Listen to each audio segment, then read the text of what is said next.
saw SK to play a lot of meta picks, and those meta picks just work just in generally. But the fact that you're playing a champion doesn't mean that you are good at this champion, right?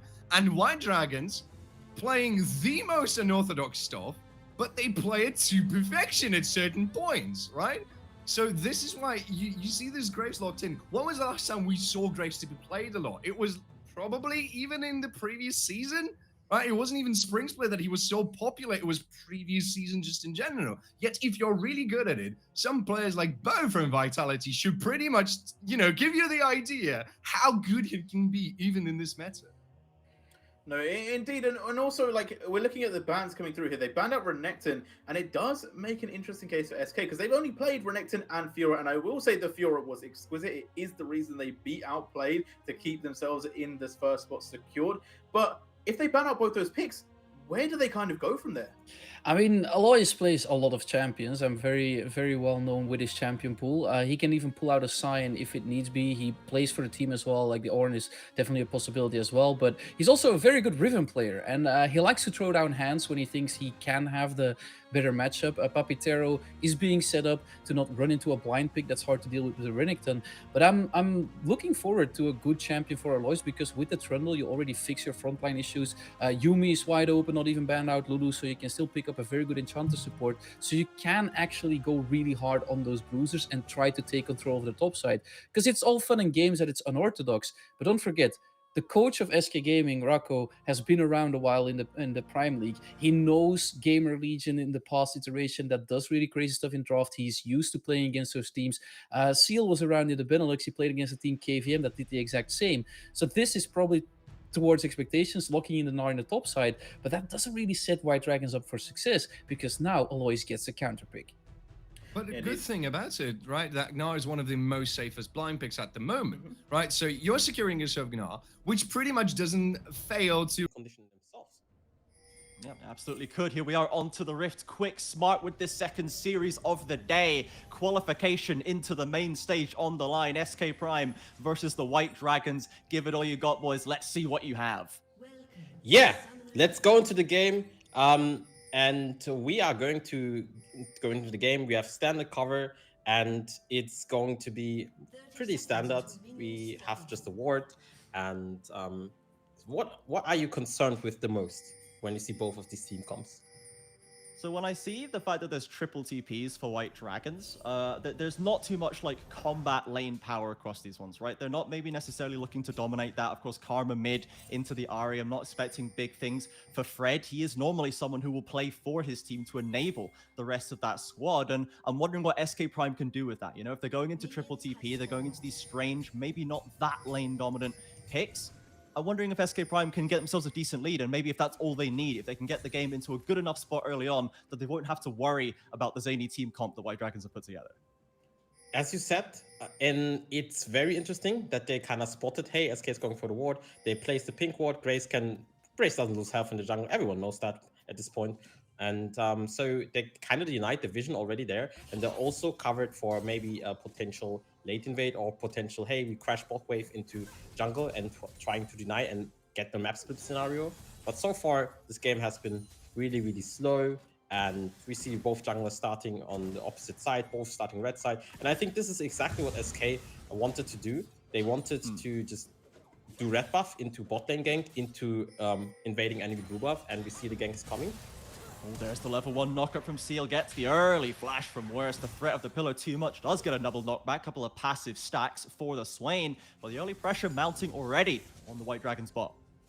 Yeah, as you said it, flash has been taken. Now the question that I have, the top lane is pretty low. Seems very easy, guys. Take it easy. It's just the first game, right? However, I'm curious to see how SK is able to punish this and maybe get a lead from that, because now they're both with Flash, and yes, Trundle has to path into top. However, on the second jungle rotation, I'm expecting a gank there, and maybe they can start getting a lead, because what I'm thinking is if Sivir doesn't get ahead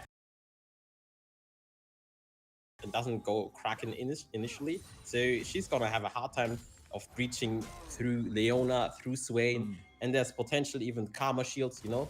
So that's what I'm curious to see, because we are gonna have some spicy fights in the mid game. I can give you that. I can guarantee you on that. That's what we want. A bit of spice is all that I want to hear, Black Gator. And I'm going to be honest, like, even though as much as I said it would be nice for SK Prime to get themselves a nice early lead to punish these lane matchups a little bit, they have the longest average game time in play-in groups, almost 37 minutes. And to give some context, the shortest time was Vitality B with under 25. A big canyon in average game time between these two kind of major ERL seeds into this series, and I think that might favor White Dragons here. I think they don't want to necessarily decide the game in the first 15 minutes. The later it goes, they can get this team comp online. I give you that it benefits White Dragons. However, I think SK is totally fine going to that, because as we saw in the play-in stage, they play in a very controlled way. They don't initially like pick up the pace, but I think, yeah, this is going to be fine. Sivas should just be able to walk out, and yeah, but there's Graces coming. Ooh. This could actually be good. Bait them into the 2 versus 3, and Gadget has to drop the flash or to use the shield and the cleanse. There's the kill. First blood for Alternative. It is traded back by Seal, but they'll happily take the first blood. They happily take the first blood. Yes, there's a counter kill going to, like, oh, it didn't go to Severe. So both supports actually picking up the kill here. Classic solo kill moments. However, it's interesting to see that Grace is going to bot and making sure must be going to the replay. Yes, the lane state is very, very volatile for SK, and SK is like kind of, oh, we need to walk up. Then Alternative goes in with the Leona, gets the stun, and then probably you can, oh, I'm here, okay, we can pick up the pace and we can kill them actually. And then another stun comes, initially cleanse, flash out, then yeah, Gadget is kind of in a weird spot, gets the Q, the ricochet goes spike, but unfortunately the kill goes through a Khan. Yeah, it is unfortunate. You could see Seal checking the river. He's expecting Graves to potentially show up there when they try and push this wave in, but he was already in their opposing bot side jungle. Comes around the back, and excellent bait into the 2 versus 3 from White Dragons. They got that wave crashed into the tower as well to deny some XP from Gadget, though Worst is in fact still level 3 himself, so Gadget's still doing fine in that department, I suppose. And this is all a result of the level 2 gank from Trundle, because Trundle was forced to path into top and should have and needed to clear his camp, while Grace was already bot and had free time, and his top camp was respawning, and he used the time to get a gank, and that was very good, because now it's like forcing SK to react and forcing SK to be on these bounce back, on these slow pushes to have cover. Otherwise, they're going to be very in a difficult state. And I hope just VODS walks now up and tries to freeze this way, exactly what he's doing, because that forces SK to put more resources into that. And yes, Civic can now clear this wave because Trundle is still around. However, I want to see these kind of things because that's how you can attack better teams. And I would say from the region-wise, you could say that SK is the better team, or you could say that SK is the team that people expect to win. So it's definitely good from these teams to see that they're able to understand this concept and not giving them an easy fight. It's certainly been a strong showing so far from everybody in the play-ins. All the ERL regions are growing together in this new system. And the White Dragons, they have been improving their results every EUM showing. They made it to pools one year, knocked out in qualifications next, and now they're looking to qualify here right now. Alternative is aggressed on by Seal. The Trundle pillar will be escaped though. The fight simply breaks apart. What we're seeing is these 3C coming, and this is exactly because of bot wave staves. And now the question that I'm asking myself, when is mid lane going to interfere with that? When is Phantomless being able to roam the bot and make it a 4 versus 3? And the time that happens, that could be a very, very swing towards the game. And that's what I'm looking for. But we see White Dragons pushing up bot lane. I think they're going to take a Drake. However, it could be that they're just like looking for a reset. Karma seems to have push, and that could be the first dragon going to White Dragons. However, I think they just want to go for vision control here. They're clearing out the vision right now. There is, of course, the scuttle giving SKP the information of what's going on here, and Phantoms has come back to take control of that wave. Mart not pulling the trigger just yet. In the first series of the day, we saw a whole lot of early dragon control from a North Assist, the eventual winners, but Mart, he's instead going for a little red buff still. Oh, the pillar cancels his blast code, and he has to drop the flash for it. That was an insane pillar. Like, this is the Trundle mechanics that we are talking about, right? So forces out the flash. And this is what I said when we loaded into the game. Hey, maybe you can just try to contest Ekka's scams. And yes, he tried. However, cost him a flash.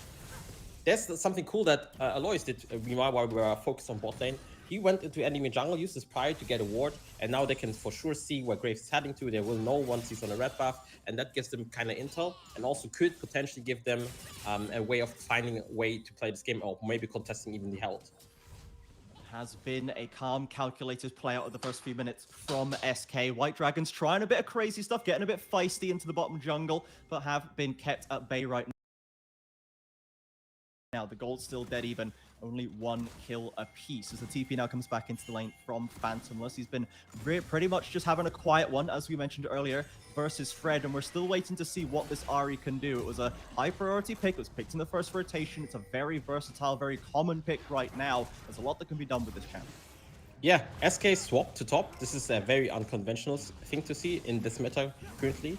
They for sure gonna get the hell, but what they want to do is they want to get Sivir out of his lane phase and want to make sure that they get a lot of gold onto Sivir very early to kind of accelerate and make sure that she gets her items on time, which will help them win team fights. And it's kind of good that they trade Herald for, yes, bot lane got White Lane got 1 plate on bot. Yeah, this should be fine. This should be fine here. And the question that I'm asking myself now is, will they get the full turret, or how many plays they can get? And what is White Dragons doing to counter this play? Because what I'm seeing right now, they're just trading this for Dragon, which is good. However, Alois is now able to take up the wave, and I'm not even sure if it's a worth trade from White Dragon's side. Reinforcements have come up for White Dragons in alternative and Fred, and the Herald is held onto by Ekkas for now. They don't go for that first turret gold. Infernal Dragon picked up by White Dragons, and Alois still trying to get that tower, or that wave pushed up into the tower. So again, very respectful play from both sides. No one's getting too crazy. When the enemies show up, they do tend to run for the hills. They're not going for massive outplays or hands checks like we saw in the first series. This is a very respectful series in this farm.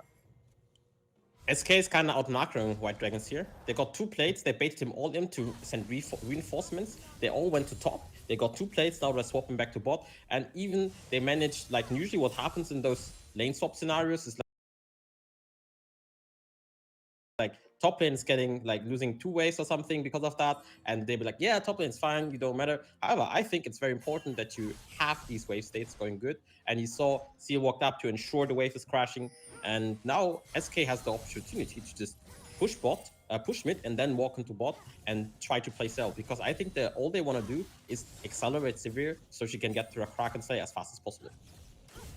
Down into that bot lane once again is very close with the 3 components ready. We can see that Worst has almost got his Rylai's done. On the other side will be a big team fight menace once he has that AoE slow, as Ekkas and Alois now onto this top lane tower, and down goes the Herald. Mart is in the area but will not be able to save this structure, and I don't think there's an angle they can look for a fight afterwards either.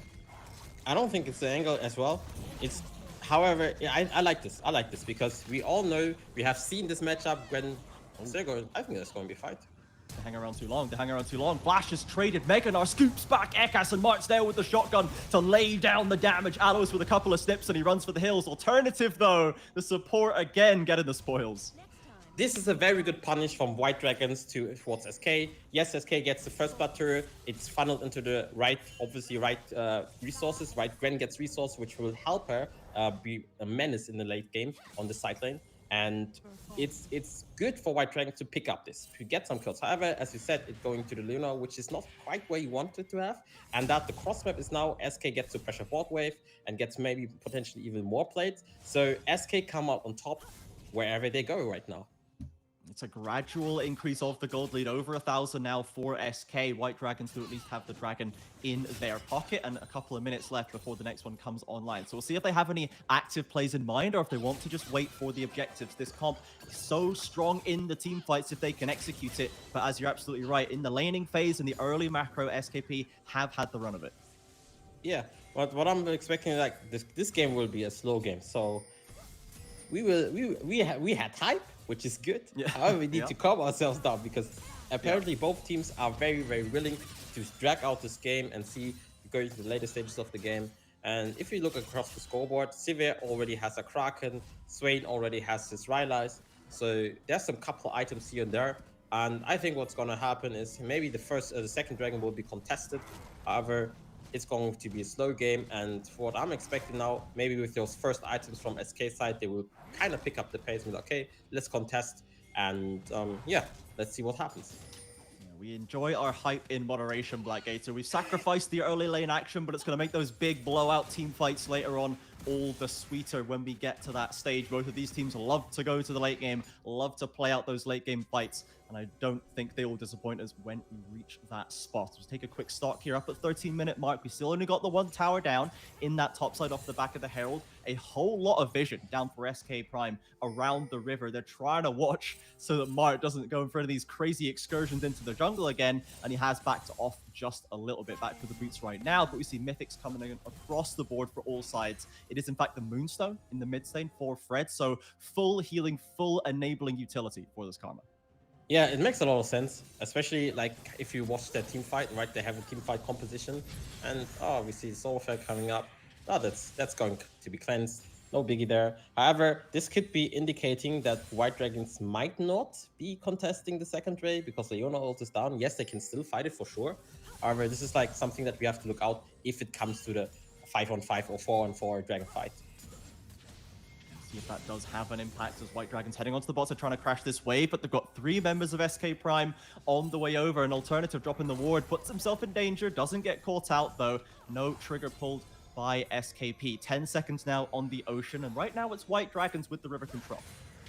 Yeah, White Dragons has the river control. What I would like to see is that Aloy starts to move in towards bot side because he has prior on side wave, and that would force top lane from White Dragon. Nice pillar into Flash. And this is what I would like to see. Like, now Alois should be moving, and then they can contest this dragon for free. Alois is going base, probably getting a quick buy, and then looking for TP.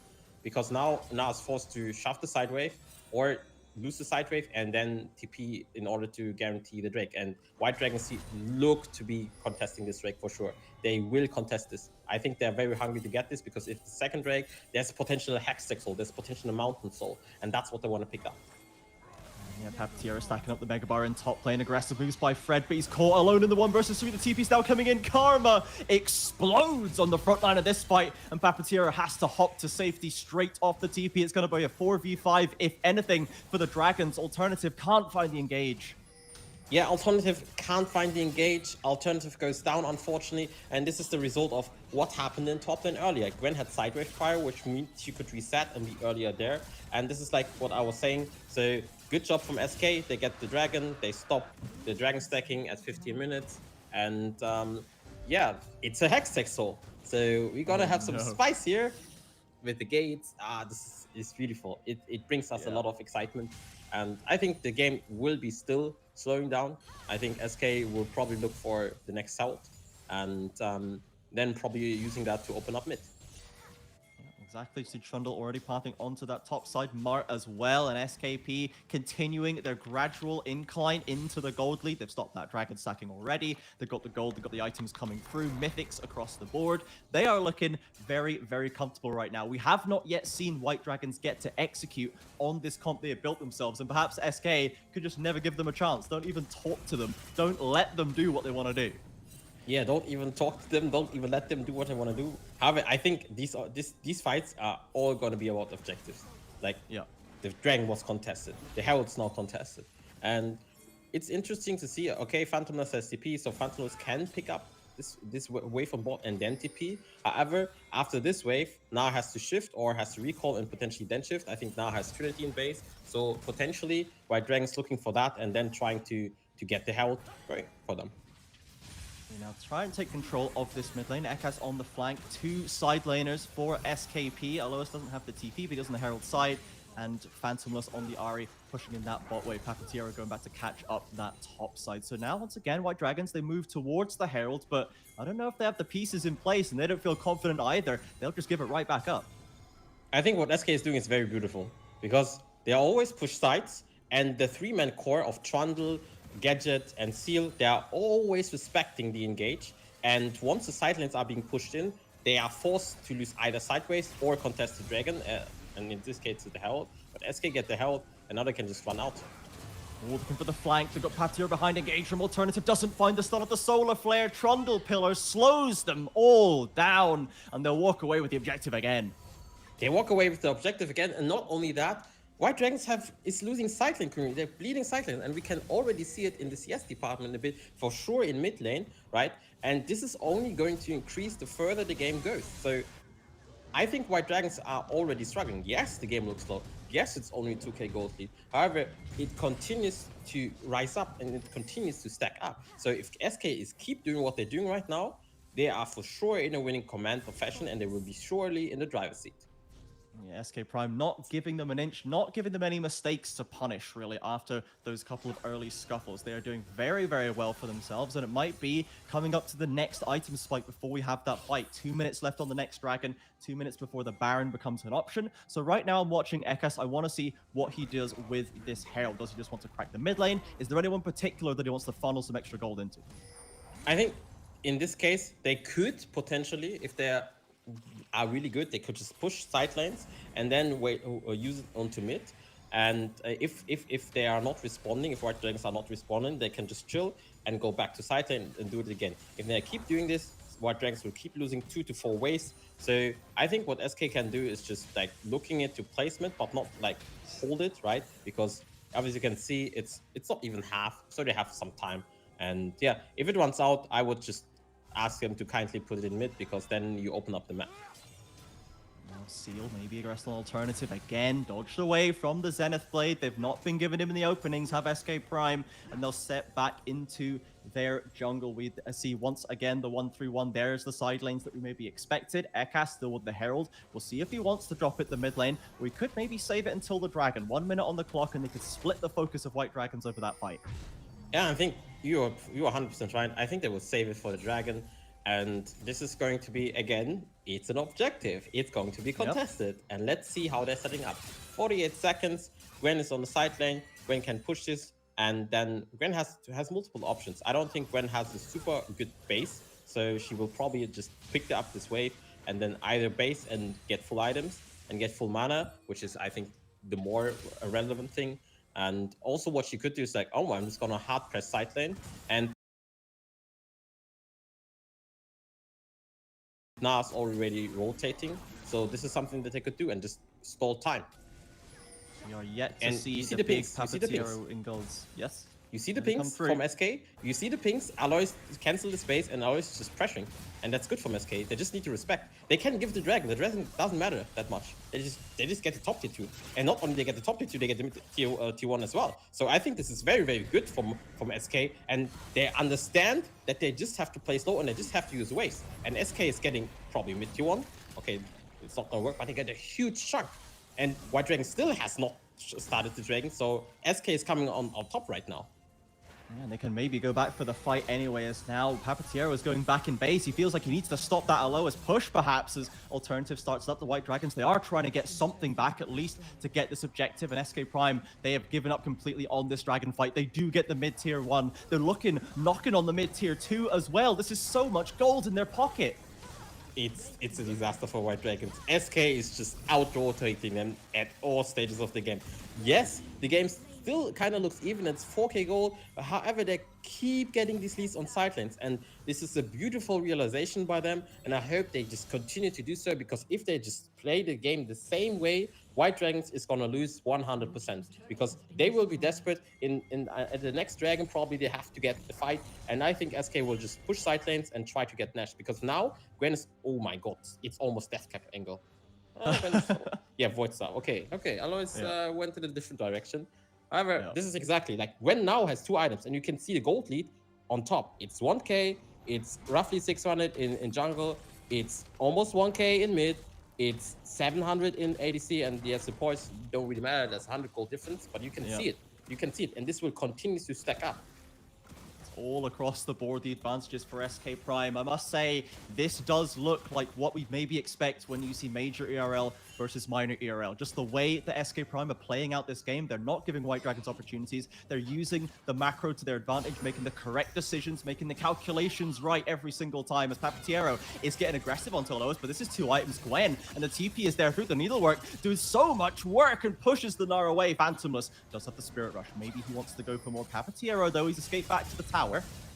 If he can stall time, this might be a Nash angle for White Dragons. I think they will start it for sure. And because Phantom is TP bot, it's very, very hard for them to contest this, because Alois has to go base and then TP. However, I think SK is probably going to give this Nash and trying to take the bot T1. trying to good slow trade. them down, trying to stop the recalls, but does have to flash away in the end. This Baron is not very fast. They don't have an AD carry, remember. It's down to 3k. Look at Ekas coming in here, looking for the steal. Gadgets there. Worst pops to the Demonic Ascension, trying to hold the game. It's a steal from Ekas. He walks in casually and takes it out of their hands. And now the fight is falling apart for the White Dragons. It was a brazen call, but it does not work. Gadget up flashes over, is going to give his life away to Papatiero, but that's still a huge W for the German squad. It's incredible. Ekas just walks in and says, oh, this is my Nash. Just get it to me. Phantomus is still on board. Phantomus will probably pick up the bot lane to it as well. We can see it here in the replay. There's the TP coming through and they play it slow. Ekas is like ulting the Swain. He's like walking in. He just chomps it, steals it. Then Gwen is going down. And now they play front to back. They win this because of item difference. And they could have just gone out here, right? But Gedges was like, nah, I'm feeling this. I'm flashing over the wall, which is like, and exactly what happened in the replay. They got the bot tier 1, bot tier 2, my bad. And yeah, Phantomus is getting out. SK is in driver's seat. Gold. Yeah, let's see, just before the replay came up, Papatiero caught on the top side as well. Corral between the two towers, a shutdown for Alois. He is now so far ahead. The gold lead that was gradually ticking up throughout the first 20 minutes just exploded to over 7,000 SK Prime. You said it, like, Gator. They are in the driver's seat. They have been all game. They have been all game, but look at this goal difference. 2k in top, almost 2k in mid, 1k in jungle. I think it's very, very clear who's in the driver's seat. And they can use this Nash to even break inner turrets. But yeah, okay, the owner's probably gonna... Maybe they'll just beat up Alternative a little bit more. They've got the knockups here, Mart firing away, but he doesn't have the damage just yet. They won't find the Leona, and a TP is called back to the tower for worst. White Dragons shoved back within their base walls. Yeah, only not shoved back. I want to see how they siege currently because they don't have a bot. They've caught him up, and now goes Mart. That's basically all of your AD off the table with the Baron wave crashing in. They're gonna get this mid tier 1 and maybe even a potential kill. Okay. Let's engage. From Seal on towards the Charm, and the Swain pops like a balloon. Inhibitor down. Gadget zoning off Papatiero. They've got the wave, they've got the Baron. SK Prime, long average game time be damned. They are not hesitating today with main stage on the line. They're not hesitating today. I think they're waiting for the next wave and looking to end it. 24 seconds on Swain, 9 seconds on Grace. Maybe they can end it. I think they probably can. Mart will be alive, but worst still down as the second wave crashes forward. Oh, SKP, they do pump the brakes. They don't want to throw it away. Don't want to give any option back into this game for the Dragons. This game 1 has been so strong for them. Mart, he gates into the middle and instantly flashes the safety. White Dragons desperately clutching, trying to find something, but Alternative will be the sacrifice. Papatiero's around the side. Can he find anything? Alois drops a little bit low. Mart still alive, but now goes to subjugate. Ekas with the club, bashing on that Graves. Fred aggressed on by the Gwen. Papatiero looking for Mega. If he can get it, if he can find the stun, maybe they can find a kill. Maybe they can find anything. Worst onto the front line again. Charmed up goes Demonic, finds a shutdown, slowing them down, burning them away. One more Q. Gadget looking for the autos, and he takes down Swain. Mart left on his own. The fight takes about 10,000 years, but it's still SK Prime. It's still SK Prime, as he said, 10,000 years of fighting. However, SK maybe Gedges is looking forward to end. Only Alternative is alive. Yes, the team is going in. They can end this game for sure. As you said it, beautiful team fight by SK. I think White Dragons was the last-ditch effort. SK is going up 1-0 to the series. I think White Dragons have to come back to the drawing board and find out how they want to win this.